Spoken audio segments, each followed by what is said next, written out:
Hi guys, welcome back to my channel. In today's video, I'm going to show you how to get a flawless base, like how to put your foundation on properly. So I will take you from this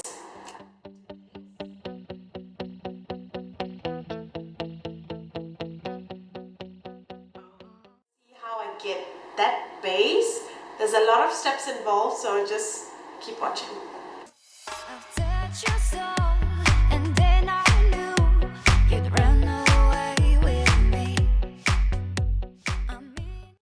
Okay, so before we start, our face itself is very important, like how the condition of our skin. So the first thing is I go in with a blade and I just remove any hair that I have around my face, because I like how foundation sits on top of my face without any facial hair. Second thing is I have to go in with a moisturizer. So I've already done the razoring part. I will leave my video on microblading down somewhere there. And for moisturizer, I'm going to go in with the Body Shop drops of youth cream. I really like this.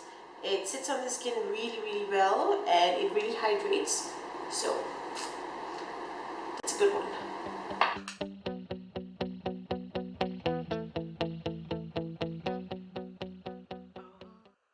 So by no means am I a professional. I've just learned a couple of tricks along the way from watching YouTube, from watching a lot of other people put on makeup.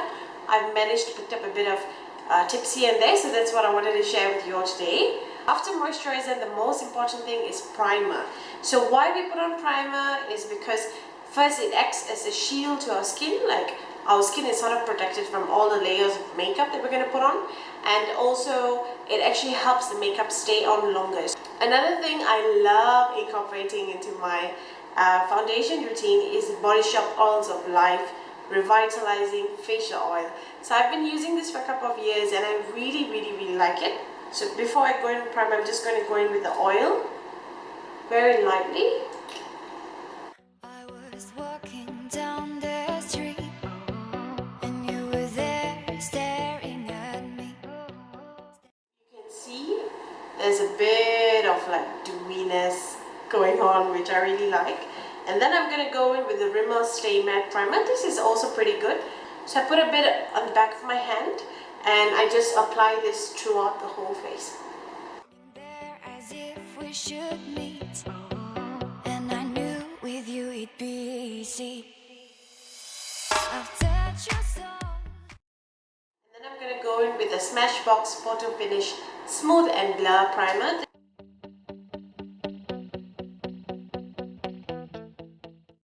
Okay, so now that we're done with primer, we're going to go in with color correcting. So I actually don't know where I put my color corrector. So what I usually do is if I can't find it or if I'm on the run, I'll just pick up a very creamy red lipstick, but I won't apply too much, you see. I'm just going to dot it and I'm just going to buff it up. You'd run away with me. I'm in your thoughts, and all you want is to lay down with me. I will be the one, I will be the... Okay, now the key. So this is what I've learned. The key to applying foundation is taking your time in blending it. That is so important.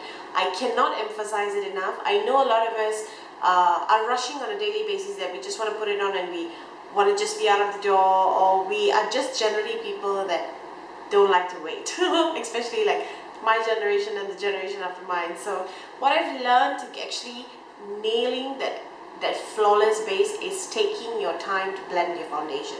And the thing that works the best for me is a sponge.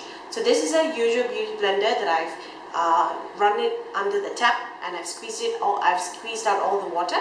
So now with sponges, why sponges apply better is because it's wet. As it's applying, your skin, it will sort of merge with the skin together, because it is a sponge and it's a bit damp, and your foundation would sort of just stick to the skin amazingly. From what I've noticed, brushes don't give me the exact effect. Like, yes, brushes are definitely more easier. You don't have to wet it. You can actually apply it on the go. But what I've noticed with sponges is it really makes your skin look skin-like. Sorry. So I would definitely recommend a sponge. Today I'm just going to use the two Maybelline foundations, the Fit Me one and the Super Stay full coverage one. I'm going to leave all the shades and everything down below so you can just check that out. Okay, I'm just going to apply it with my hand. Dot dot. Okay, so what I'm going to do now is I'm going to click the stopwatch on my phone and I'm going to do half of my face first. The reason I'm doing this, I want to show you in real time how long it actually takes me to do at least half of my face, like how long I actually put in to blending. So I will just speed this up, and once we're done I will show you the times.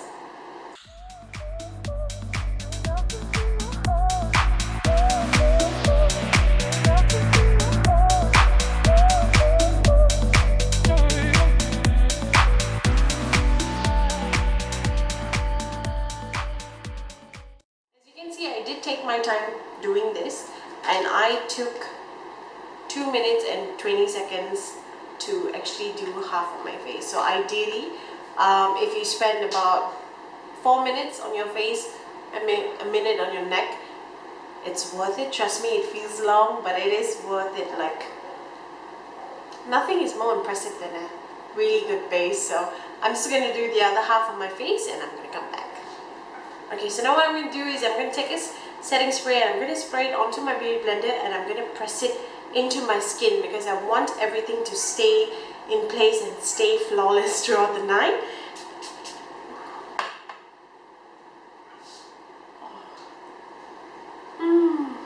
I know from my previous video a lot of you shared that you don't like the scent, and I'm so sorry to hear that. Like, I understand the scent is strong. But I like it.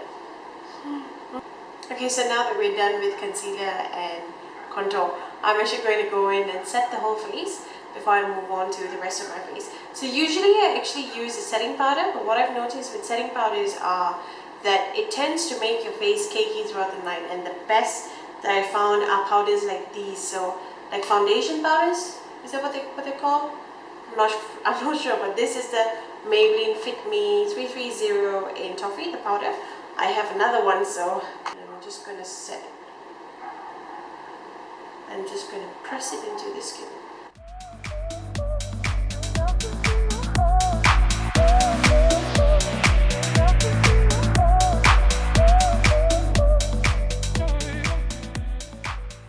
Okay, so now I'm just going to quickly do up the rest of my face and I'll be right back. Okay guys, so this is the final look.